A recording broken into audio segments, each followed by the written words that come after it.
Hi, I'm Adam Collins, cello professor at the University of Montana, and this is a tutorial video to help you prepare for the 2021 Montana All-State Orchestra auditions. We have 2 scales and 2 excerpts to tackle, so let's get started. The first scale is a long slur D major scale in 3 octaves with 16 notes at quarter equals 88 beats per minute. There are 2 fingerings that I would suggest. Both start the same way. The first 2 octaves straight across all 4 strings in first position.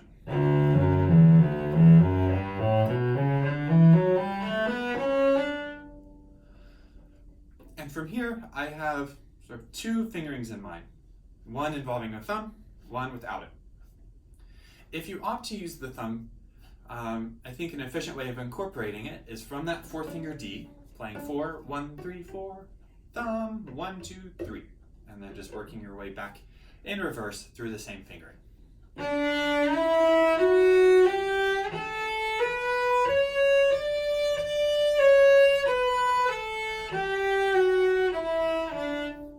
The key to that is making sure that your left elbow and your thumb are sort of on their way to the A before you leave the G. If you're trying to go from here to A on the thumb, that's not going to work very well. The other fingering that I have suggested is more in line with what I call the standard fingering for scales, which on the top octave involves 4, 1, 3, 1, 2, 1, 2, 3. So one more shift, but sort of smaller shifts than that giant 4 to thumb.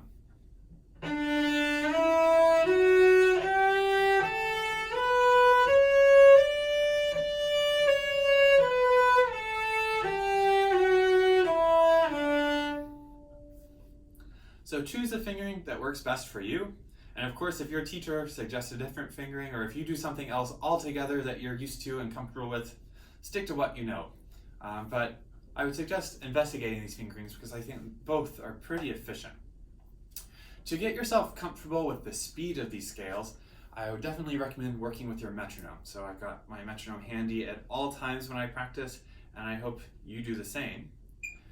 So putting your metronome on 88 beats per minute, start by playing just quarter notes at this pulse, 2 notes per bow.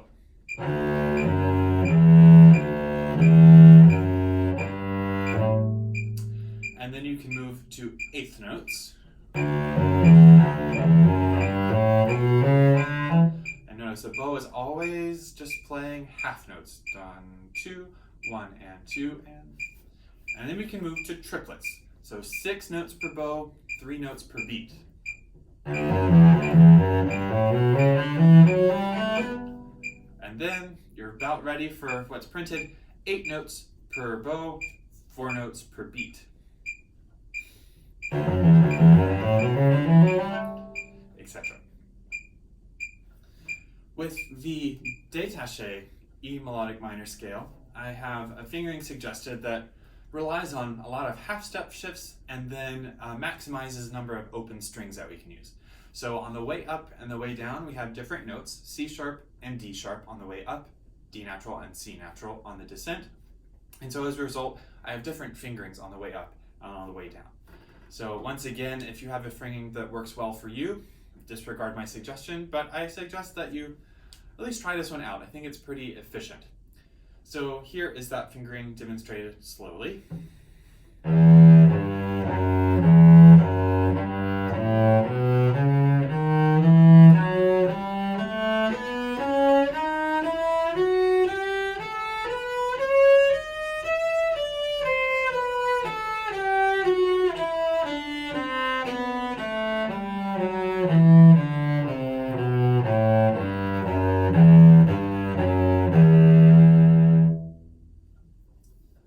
So a couple of sort of odd 1-1 shifts scattered in there, but a half-step shift is really easy to do. It's such a small distance, so this is a fingering that I think might work well. As you're working this tempo or this scale up to tempo, one strategy I recommend is to, with your metronome at 72 beats per minute, deploy some rhythmic variations. So taking the notes of the scale and playing them in rhythms that aren't the constant steady stream of 16ths you see on the page. So that could be long, short, as if we're playing dotted eighth, 16th.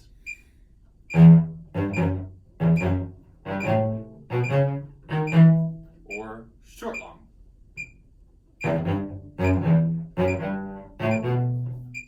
And if those get easy, then you can sort of combine them into long, short, long.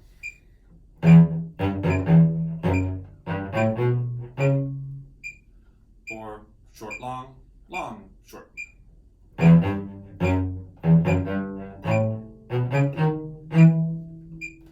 by the time you do all of those variations a few times, doing it in the printed speed would probably be a piece of cake. Détaché, of course, is a sort of simple back and forth detached stroke. Don't need to worry about bouncing. This is not spiccato. Just separate, but sort of not a fussy bow stroke.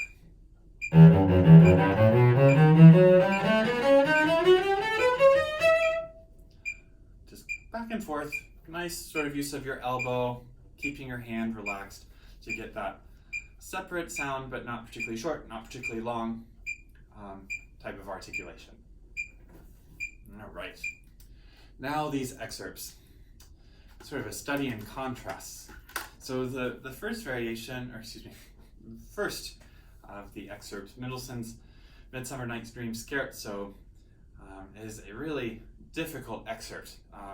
So the key to learning this is going to be slow practice, keeping your metronome handy at all times. I have a couple of fingering suggestions and a couple of bowing changes that I just want to highlight. One is in measure 74, and then when that measure repeats in 82, I do not do an up-up at the end of the measure. I put a retake between the quarter and the 16ths so that they can begin down-up. I've just never had a great track record with getting those up-ups to work, and I think this retake just is an easier option that sounds honestly better because it's easier to execute. And then in terms of fingering suggestions, I notice there's a lot of sort of tongue-twisting fingerings and little 16th turnarounds in the runs. But one place where I think there are kind of two similarly viable options to explore are in the last line of the excerpt, measure 88 to the end. And here I have a D string heavy fingering and an A string incorporating fingering. So I'll play first the D string focused one.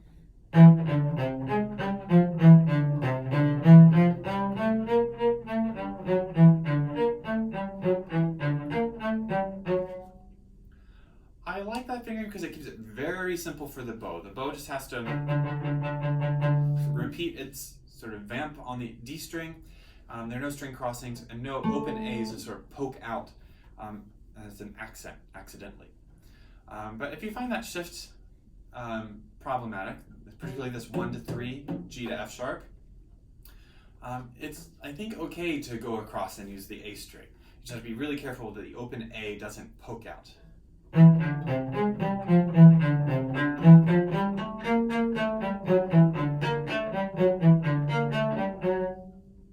So I think either can work.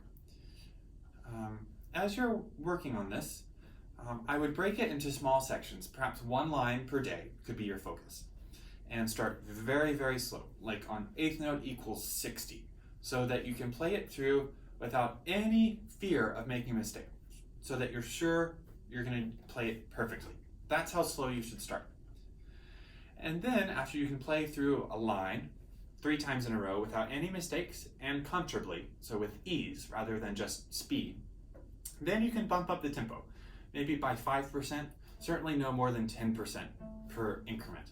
And then repeat until you can play through 3 times in a row, and then bump it up again and again. And then maybe per day you'll get one line 20 clicks faster. And so the next day you work on the next line, getting it 20 clicks faster. And once that line is 20 clicks faster, work on both of those lines together, starting as slow as you started before, trying to get them together as a unit 20 clicks faster. So working in this sort of inchworming way, one line, 2 lines, one line, 2 lines. so that you're always sort of focusing very detailed on a small segment, but then being sure to practice the integration into the excerpt as well. So it doesn't really do you any good to be able to nail one line in isolation. We need to be able to feed directly into and out of it and nail whatever comes before and after it as well.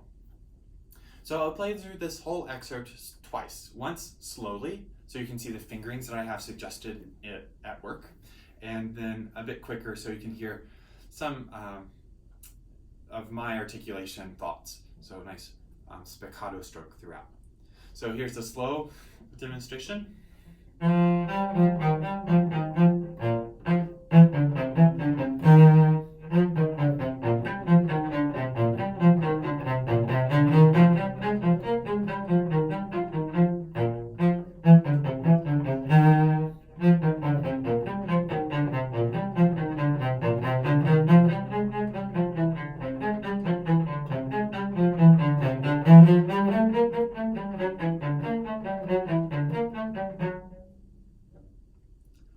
Now a little bit faster. So notice I was already, even in the slow tempo, trying to keep my bow bouncing, and I recommend you do that the same way. Even when you're working slow, try to mirror as much about the final product as you want. So spiccato and dynamics, making sure you're incorporating that from the very beginning. So here is the tempo. Let's, again, keeping the metronome handy at all times. 74 beats per minute. Oops. All right, pause that.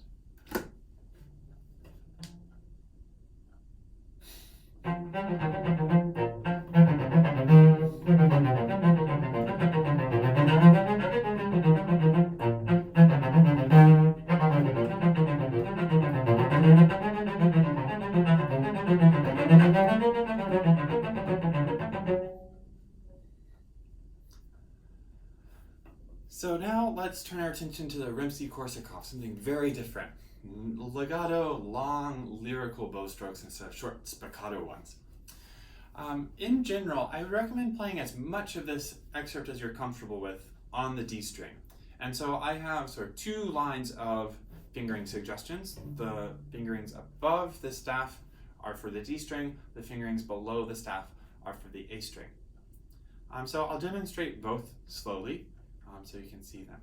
So here's the D string line.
So that's the D string suggestion, taking advantage of the harmonic D here to help you shift into that position as you have to several times. So that was the pickups into measures 33, letting the harmonic let you know that you've arrived in position. And then as soon as possible, dropping your finger down to vibrate the note. Now, if the D string is not your friend, if those positions are treacherous and difficult to vibrate and feel confident on, then I think there is plenty of beauty to be made on the A string too. So until where it is indicated Sol D, I think you're at liberty to play on the A string and not feel like you're going to be penalized. As long as you're careful to make the sound pianissimo, dolce espressivo, not too bright, not too brilliant, I think that's totally fine. So here is the A string line.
fingering for the last line and a measure or so are identical between the two suggestions, and somewhat controversial maybe is the glissando from this A to that G across the D and the A strings.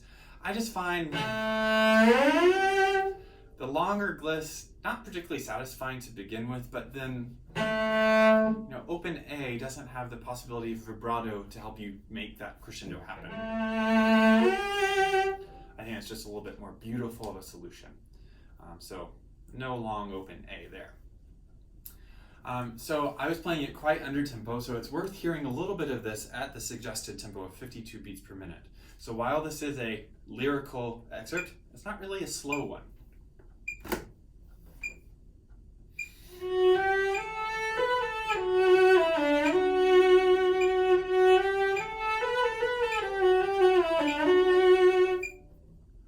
So I even got a tiny bit behind the metronome in those 16th notes.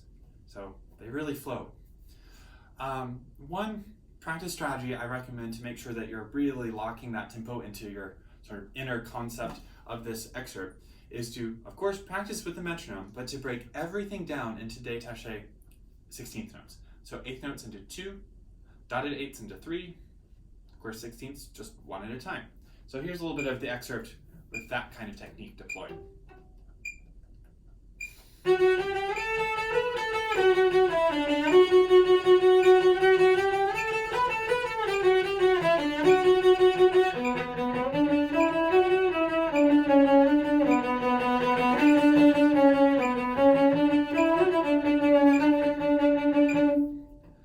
The grace notes make that a little bit awkward, so maybe when you're doing the détaché practice you can leave them out. But what that'll do is give you a sense of when you need to be shifting in order to arrive perfectly on time for every 16th note to fall right into its place in the tempo. So after that, you just got your 1 minute of solo to record, and I would choose something that you enjoy playing, that you're really confident playing, that shows the best of what you can do on the cello, of course, as well. So ask your teachers or orchestra directors for recommendations. If you'd like any help on any of these excerpt scales or your solo, feel free to email me at adamcollins.umontana.edu. I'd be happy to set up a Zoom lesson, free of charge, of course, to help you put your best foot forward. Anyway, I hope these tutorials have been helpful, and good luck with your audition.